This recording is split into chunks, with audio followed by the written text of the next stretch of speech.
Well, this lighting casts a weird shadow on my nose, but anyways, this is about proper communication and something that my brother, my business partner, and I have worked on. And one of the things is, like, with communication, a lot of people have different expectations of what it means to be a good communicator, and understanding what someone else's expectations are is very, very important. I get annoyed with my brother because he turns his phone off for large parts of the day so that he can better focus. But I understand that he does that, and therefore I adjust my expectations of him, because all annoyance is just they're not meeting the expectations you have in your head.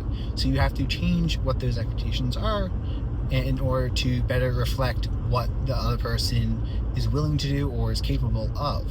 And if you do that, then you never get annoyed. And it's actually pretty nice, because I have this one friend from college, and great guy, could not show up to anything on time, like literally impossible. But it was like, you couldn't be mad at him, because part of why he couldn't show up to anything on time is why I love him. And part of that is, like, he would, if he saw a stream while he was driving his car, he would jump out of his car, strip down to his boxers, and go swim in that stream, because he just loved to do stuff like that.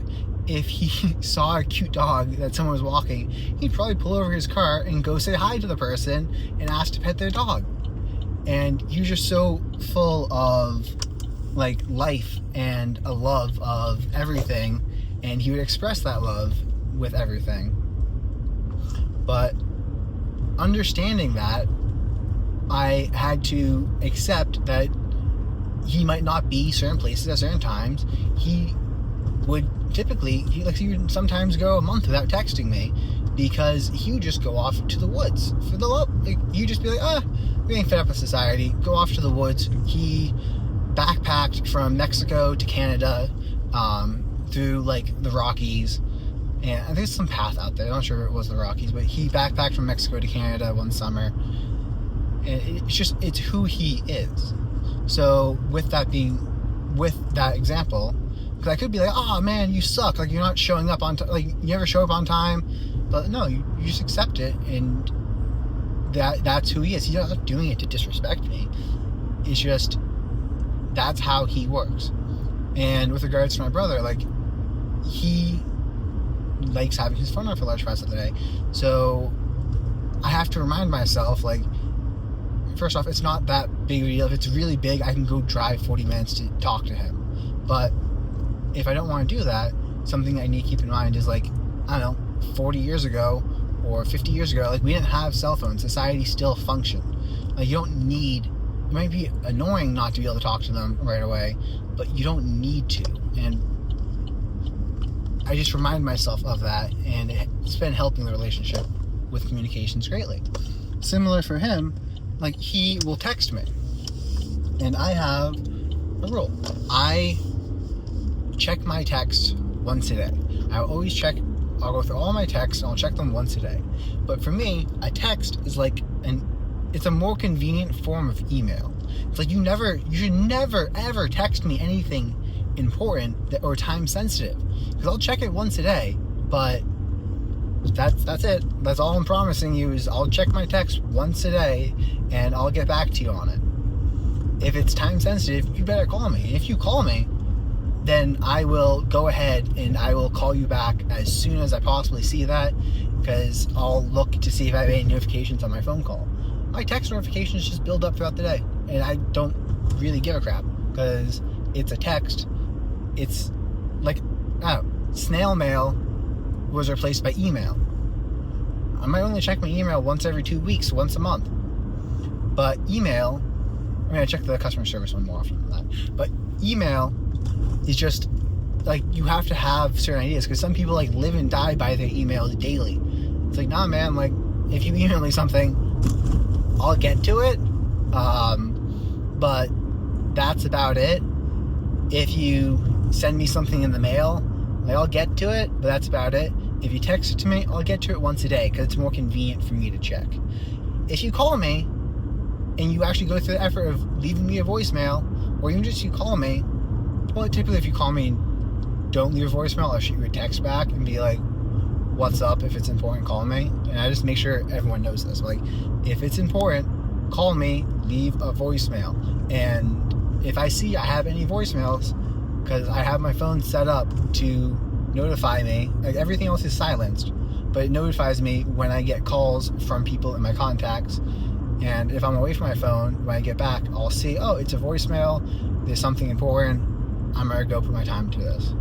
But like, it's been a source of argument between my brother and I, but like, we eventually got to understand how one another communicates, and ever since then it's been great. Like, he knows exactly how to get in contact with me if he so needs to, in a time sensitive way. And I know, well, I could probably call his wife and she might pick up. If I really need to, I can go drive over to him. But like, he might not see my text, he might not see my voicemail, because in order for him to be optimal, he puts his phone in like a Faraday bag and just sets it on his desk and gets work done. So you need to you need to update your expectations of the person to match like what they are, or what they're capable of, or what they're willing to do. And if you can do that, then I now know what to expect from my brother. He knows what to expect from me. So I don't get annoyed with him, because he's able to match what I expect from him. And sure, it's kind of like, oh, you just dropped your standards. It's like, no, I was empathetic, and I understood why he does what he does, and we had a conversation about it. He understands why I do what I do, and it's not like I'm ghosting him, I'm not disrespecting him, I don't disrespect my friends, but it's just like, this is how I function, and in my own autistic little way, like, this is what I need, and it's what works best for me at this stage of my life. So but I communicate that to him. At my back when I used to work for Takeda, I talked to my boss once. He's like, oh, I wish you'd kind of improve your communication skills. And I was like, oh, what's bad with them? He's like, you just don't update me that often. So every single day after work, I would send him a picture of the project I was working on, or like, I was programming the Spot robot dog. I'd send him a video clip of the dog doing something, and just send him a quick update. This is what I'm doing. This is where I'm getting a little stuck. Quick 2-second text, just, hey Siri, text blank this. And he loved it. Like, it was such an easy thing for me to do, because I'm like, okay, well, what do you, I mean, granted, I was working for him at the time, so I had to adapt a little bit and like shape what I do, but I'm like, what do you want from me? How can I improve my communication with you? And we figured it out. But what really annoys me is when, like, you try to communicate with someone, and you email them a couple times, you call them a couple times, you text them, and they don't get back to you, and then they never tell you like how to effectively communicate with them, because that is the skill. It's, how do I effectively communicate with you? If something is time sensitive, how do I effectively communicate with you? Because I could be stressed out, because I might not be able to do it by myself. So I need to know how to get in contact with you if I need to. And once I understand that, I'm like, okay, well, this just makes you more, it really, really improves it, because no one likes feeling ignored. No one likes feeling disrespected. And if you understand the other person and their style of communication, it helps so much. It's kind of like arguing. If you get into an argument with someone, like, you need to know, like, what type of person, like, how do they handle it? Like, if they get really pissed off or really upset, do they need 5 minutes to cool down? Do they not need? Like, what type of communicator are they? And same way for you. But if you know that, like, that person might just go off and go for a walk for like 10 minutes, and like, don't take that personally. It's what that person needs at that moment. Anyways, peace out.